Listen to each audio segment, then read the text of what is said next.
So yeah, again it's mini time. I've only just done the cat, which was my last video. If you haven't seen it, I'll leave a link wherever it is at the top. And obviously that didn't resolve the problem, but I have now seen another video where there's a lot of people commented saying that it resolved all sorts of running issues, and it was to do with this pipe.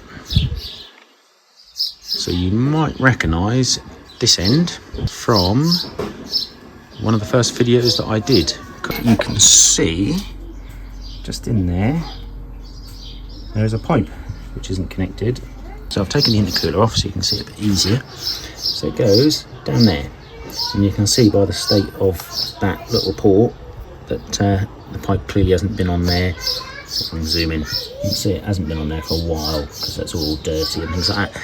Now that pipe runs to the fuel pressure regulator. So little nipples under there, you can't quite see it. Which obviously regulates the pressure depending, regulates the fuel pressure depending on the pressure slash vacuum in the intake manifold. So that was off when I got the car.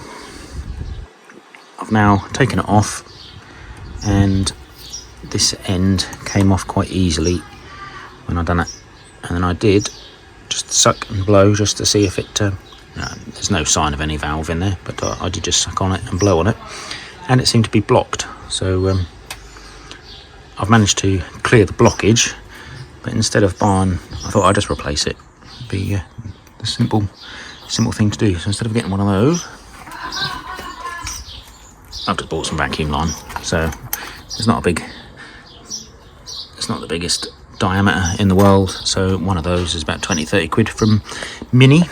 It only runs from there to there, so you can see it's not very long, and I bought this off Amazon. There's 3 meters of it for £5. So we'll cut a little bit, put that on, and see if that makes a difference. I have just put a spare plugs in it as well, because when I took them out they were disgusting, very old, as you can see in this clip here. And I've seen various reports on cars even cutting out and that sort of thing because of bad plugs. So I've changed those as well, so hopefully one of these will cure the problem.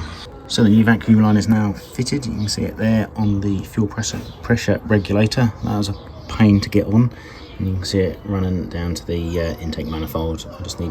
I have put tie wraps on each end. I just need to cut the very end off that one and that one because they stick out very slightly. So I'll trim them off and we'll refit the intercooler quickly. You've seen me do that a few times now, so I don't think you need to see it in another video. And hopefully when we start it up we'll have fixed the problem.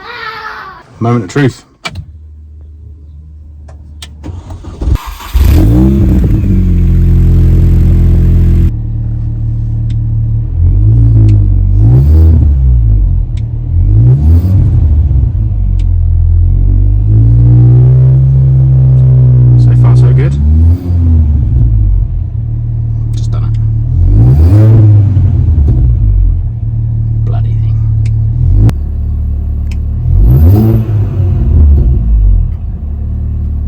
To run a bit smoother now, unless that's just me imagining it, but it certainly seems to be ticking over a bit smoother at the moment. So I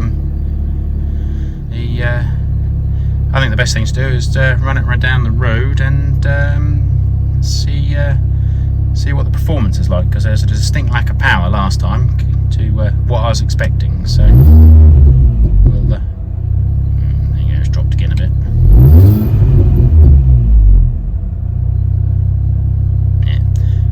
I think the next stage is run it down the road, and yeah, we'll see what it's doing. Let's go for a little drive.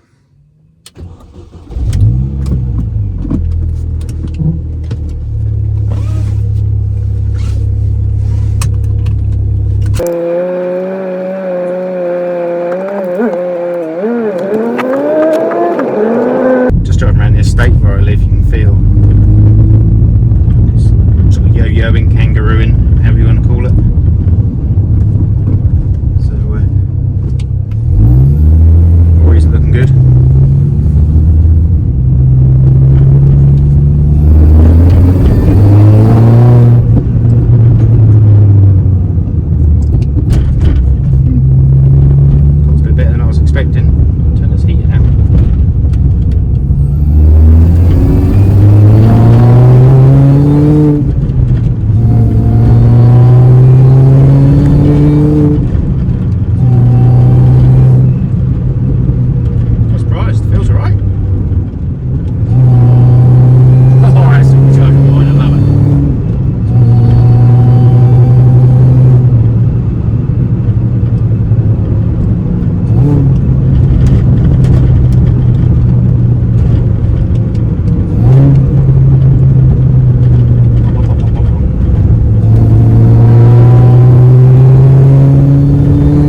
first drove it, I did take a fire extinguisher with me because I was a little bit worried about heat, but it seems to go right. So is that noise something completely different?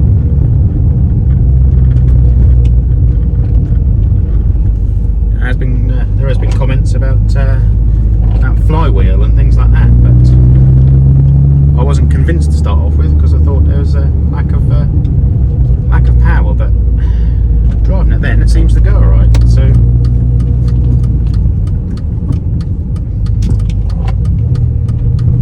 could it be something like that?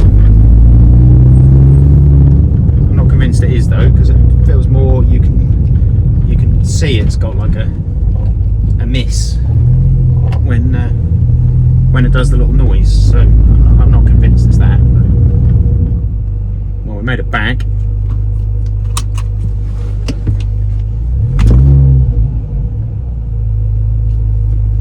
Perhaps it just needs a good thrashing.